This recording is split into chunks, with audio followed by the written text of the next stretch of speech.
à tous, voilà que nous sommes en situation de confinement. Le temps peut commencer à sembler long pour certains, surtout quand nous sommes habitués à avoir une vie sociale, une vie extérieure. Et donc je souhaitais converser avec vous aujourd'hui à ce sujet, d'autant plus que je suis limitée au niveau des vidéos de yoga, limitée au niveau de la lumière. Quoi que je puisse faire, je n'ai pas assez de lumière.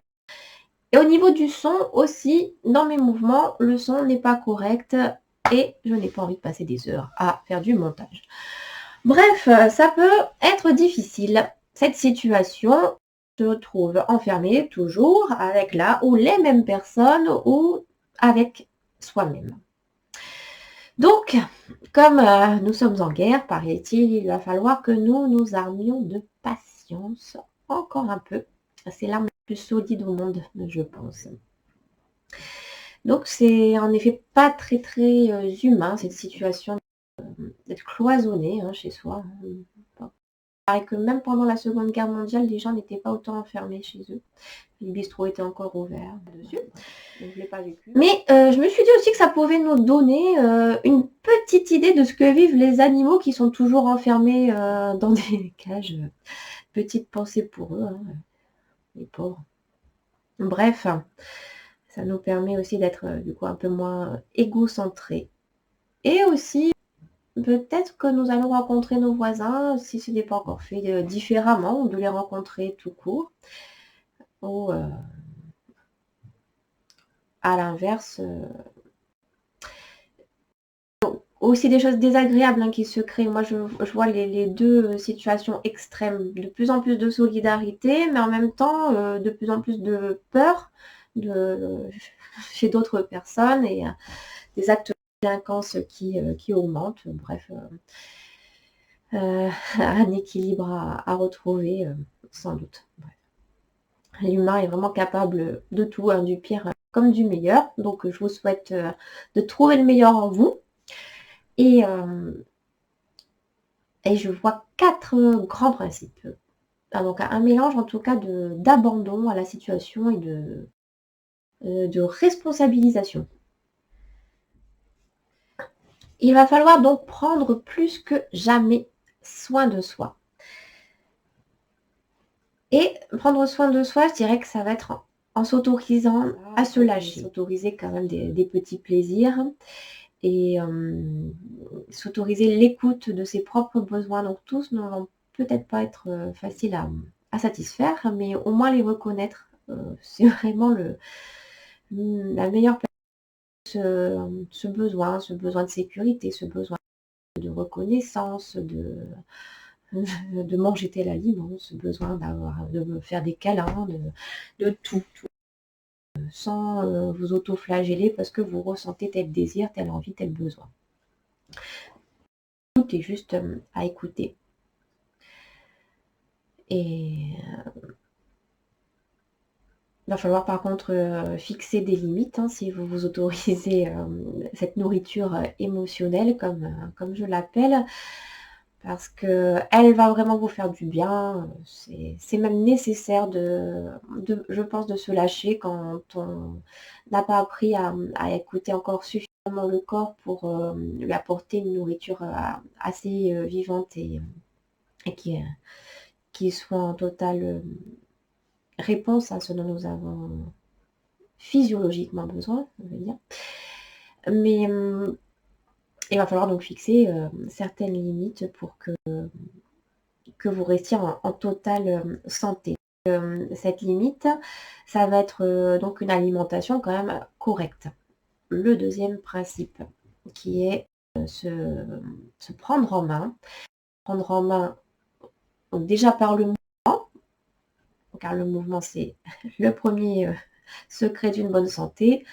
Je ne fais pas d'échelle de valeur entre le premier et le deuxième que j'indique.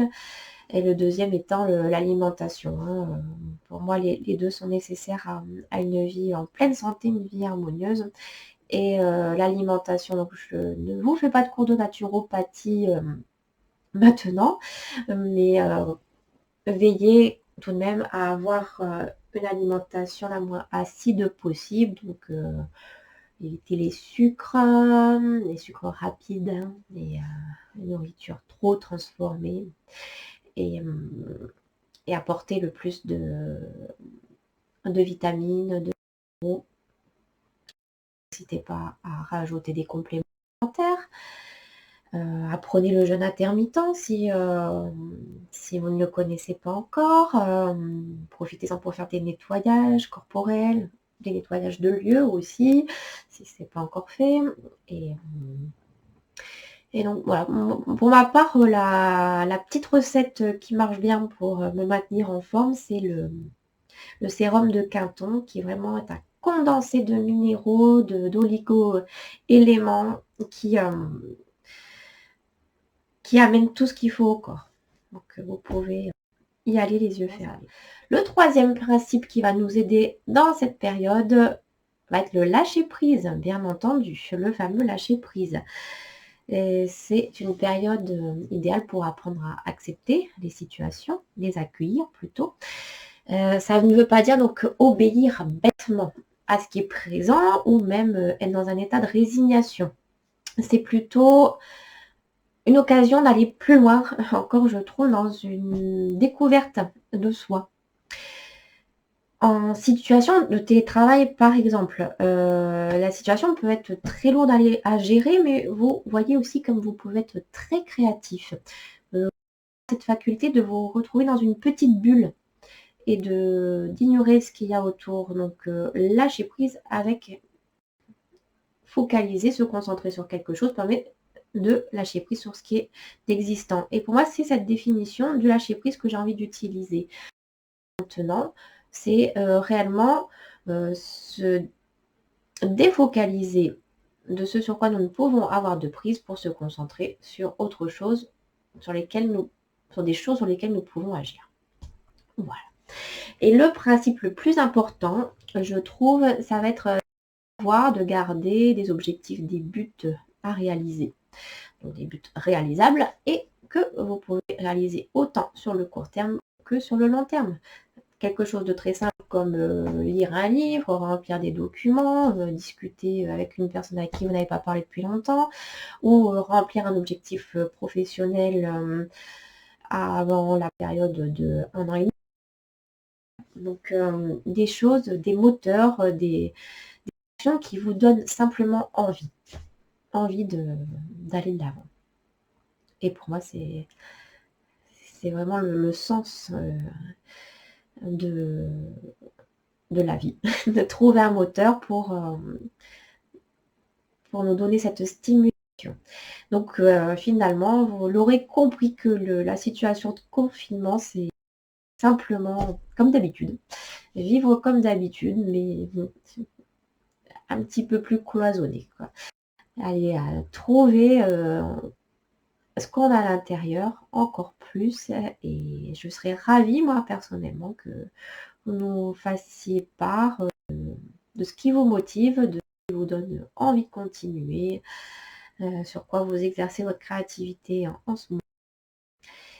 Et je vous souhaite de prendre soin de vous, de continuer à prendre conscience que vous êtes la personne la plus importante pour vous-même.